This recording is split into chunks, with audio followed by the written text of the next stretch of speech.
Assalamualaikum warahmatullahi wabarakatuh. Perkenalkan, nama saya Nanda Agustina Kusmawati dari Prodi Pendidikan Bahasa dan Sastra Indonesia, STKIP PGRI Ponorogo. Di sini saya akan membuat video untuk memenuhi tugas akhir keterampilan menyimak, yaitu mereview sebuah film yang berjudul Mary Riana Mimpi Sejuta Dolar. Film ini disutradarai oleh Hestu Saputra dan diproduksi oleh MD Pictures. Film ini ditayangkan pada tanggal 24 Desember tahun 2014. Jadi film ini diangkat dari kisah nyata seorang Mary Riana, yaitu seorang motivator yang terkenal di Indonesia. Jadi ceritanya itu dimulai pada saat tahun 1998 di Jakarta terjadi kekacauan yang menyebabkan keluarganya Mary Riana ini harus pergi dari kota Jakarta.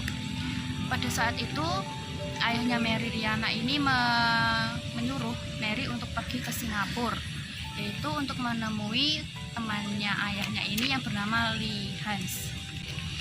Karena Lee Hans ini sedang bekerja di sana dan tinggal di sana, ayahnya berpikir Lee Hans bisa membantu perekonomian keluarganya Mary. Setelah Mary Riana pergi ke Singapura dan sampai di sana, dia mencoba mencari alamat Lee Hans itu ke kontrakannya. Tapi ternyata sesampainya dia di sana, Lee Hans sudah tidak tinggal di Singapura. Karena pada saat itu Mary Riana hanya sendirian di Singapura, dia mencoba untuk mengabari keluarganya dan teman-temannya lewat email. Pada saat mencari email itu, si Mary menemukan kontak temannya SMA yang bernama Iren. Dan kemudian Mary mengirim pesan kepada Iren dan ternyata Iren membalasnya. Dan kebetulan Iren ini ternyata sedang kuliah di sana dan tinggal di Singapura.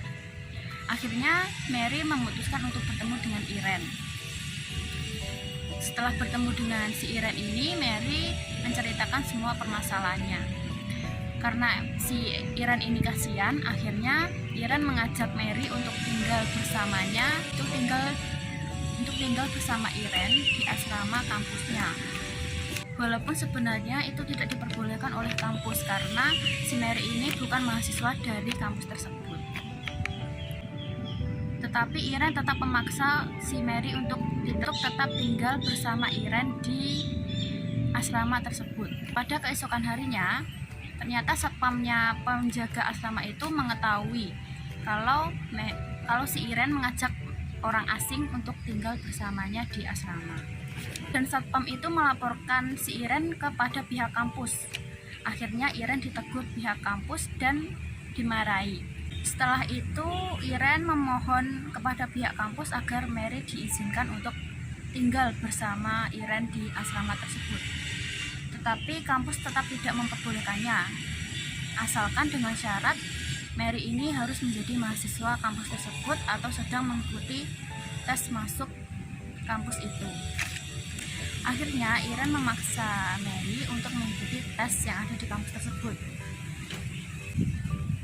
Walaupun pada awalnya Mary tidak bersedia karena dia tidak mempunyai biaya, tetapi karena dipaksa oleh Iren, akhirnya dia mau. Dan ternyata setelah tes itu Mary diterima di kampus tersebut. Karena Mary Riana ini tidak mempunyai biaya untuk membayar kuliah itu, akhirnya dia menggunakan fasilitas yang diberikan oleh kampus, yaitu pinjaman untuk mahasiswa yang bisa dibayar setelah lulus. Dan totalnya itu selama 4 tahun yaitu $40.000. Syaratnya agar si Mary ini dapat mendapatkan pinjaman itu yaitu dengan cara harus ada yang menjamin Mary, dan yang menjamin itu tidak boleh teman seangkatannya, yaitu harus kakak tingkatnya yang lebih tua dari Mary. Akhirnya Iren memperkenalkan Mary ini dengan Alpha.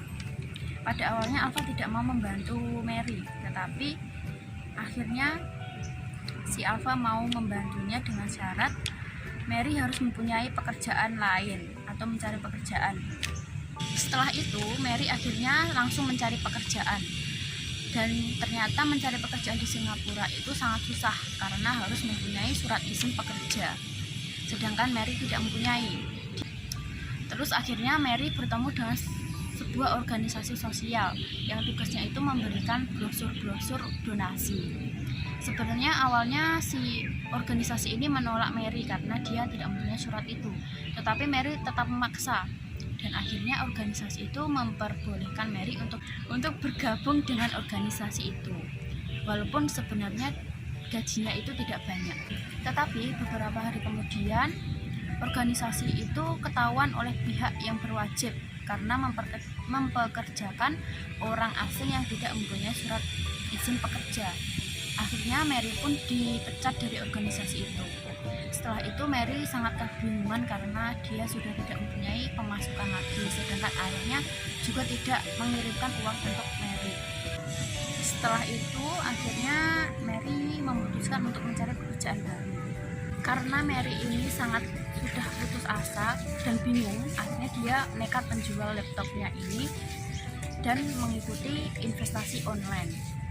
Tetapi ternyata usaha itu gagal. Mary ditipu dan uangnya itu dibawa kabur oleh pihak tersebut. Kemudian Mary pun langsung mencari pekerjaan lain.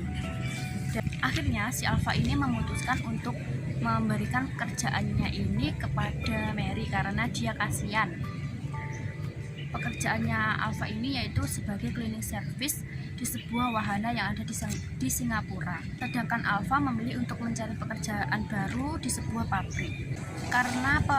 Karena kebutuhan si Mary ini masih kurang, akhirnya Mary memutuskan untuk mencari pekerjaan baru lagi.